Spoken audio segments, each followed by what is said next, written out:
யாமறிந்த மொழிகளிலே தமிழ் மொழி போல் இனிதாவது எங்கும் காணோம் என்றார் மகாகவி பாரதியார். இன்று திரு ரவிஜி, அப்துல் காதர், திரு ரித்திக் பாண்டியன் மற்றும் திரு கவினேசன் அவர்கள் நம்மோடு இணைந்திருக்கிறார்கள்.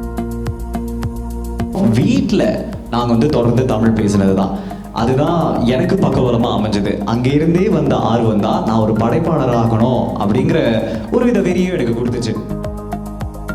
இப்போ தான் சோஷியல் மீடியா இன்ஃப்ளூயன்சர்னு வருது. பட் கதை சொல்கிறது, ஒருத்தர் அவங்களோட தாட்டை எக்ஸ்பிரஸ் பண்ணுறது காலங்காலமாக இருக்குது. எங்களோட கிரேட்ஸ் பார்த்தீங்கன்னா நம்ம ரொம்ப கஷ்டப்பட்டு படித்து வாங்கணும் அப்படின்னு நம்ம சொல்லவே மாட்டோம். நம்ம ரொம்ப என்ஜாய் பண்ணி தமிழில் உண்மையிலே ஒரு முழு ஆர்வத்தோட கலந்து இதில் நம்ம சிறப்பு தேர்ச்சி பெற்றோம் அப்படின்னு நம்ம சொல்லலாம். ஸோ ஐ திங்க் நம்ம ரொம்ப கஷ்டப்பட்டு மொழியை கற்றுக்கணும் அப்படிங்கிறது தேவையில்லை. இஷ்டப்பட்டு கற்றுக்கிட்டாலும் நம்ம சிறப்பு தேர்ச்சி பெற முடியும் அப்படிங்கிறதுக்கு ஐ திங்க் என்னுடைய தமிழாசிரியர் ஒரு மிகப்பெரிய ஒரு சான்று. தமிழ் நல்லா பேசுனதால தான் இங்கே உங்கள் முன்னாடி உட்காந்துருக்கோம் அப்படின்னு நம்புகிறேன். தாய்மொழியாக இருக்கிற தமிழை படிக்கிறதுக்கு நாம் எதுக்கு தேடணும்? அது நம்மளுடைய பொறுப்பு இல்லையா? அதனுடைய அடையாளம் இல்லையா? இதுக்கு மேலே ஒரு காரணம் வேணும் அப்படிங்கிறதான் என்னுடைய பதில். நம்ம தமிழ் சார்ந்த விஷயங்களோ இல்லை இந்த மாதிரி நிகழ்வு சத்தம் போட்டு செய்ய முடிக்கலாம். உதாரணத்துக்கு ஒரு நடிகரோ ஒரு கான்செர்ட் வருதோ அதுக்கு தான் நம்ம நிறைய விஷயங்கள் சத்தம் போட்டு சொல்கிறத தவிர தமிழ் சார்ந்த விஷயங்கள் மனிதர்கள் மேம்படுத்துகிற மாதிரி நிறைய நிகழ்வுகள் நடக்குதுல்ல. இப்போ சமூக ஊடகங்கள் ஒரு அற்புதமான ஒரு கருவி வந்த பிறகு அதை பயன்படுத்தி நம்ம இன்னும் கொஞ்சம் அதிகமாக சத்தமாக சொல்லலாம். ஏன்னா எனக்கு தெரிஞ்சு இன்னும் இந்த மாதிரி விஷயங்கள் போய் இளைஞர்கள் போய் சேரணும்னு நான் ஆசைப்பட்றேன்.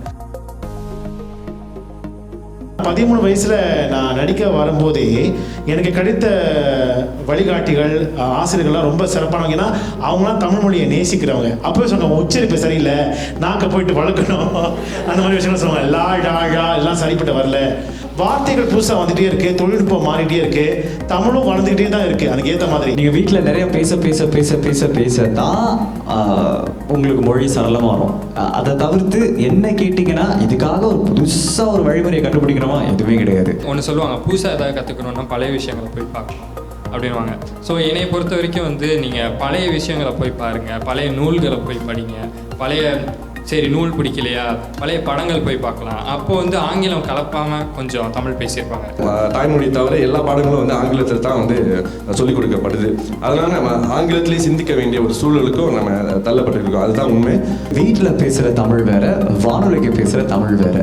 2014ஆம் ஆண்டில் முதல்ல தொலைக்காட்சியில் நிகழ்ச்சி வழங்கினேன். அப்போ தான் நான் புரிஞ்சுக்கிட்டேன் அங்கே வேறு மாதிரி பேசுவாங்க அப்படின்னு. அதுதான் நான் சந்தித்த மிகப்பெரிய சவால். 3 தடங்களையும் வேறு மாதிரி பேசுகிறேன். எடிட்டிங்கிறது அடுத்து ஒரு நார்மல் ஆகிடுச்சு. இப்போ யாருனாலும் பண்ணி தான் ஆகணும். இப்போ சமூக ஊடகம் இன்னொரு உலகம் ஆயிடுச்சு.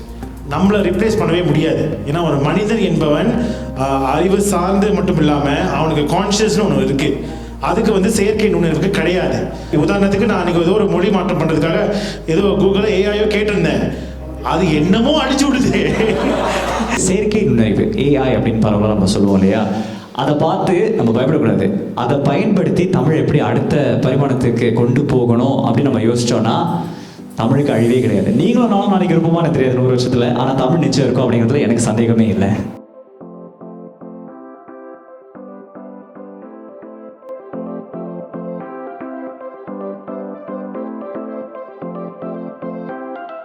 தமிழை நேசிப்போம், தமிழில் பேசுவோம்.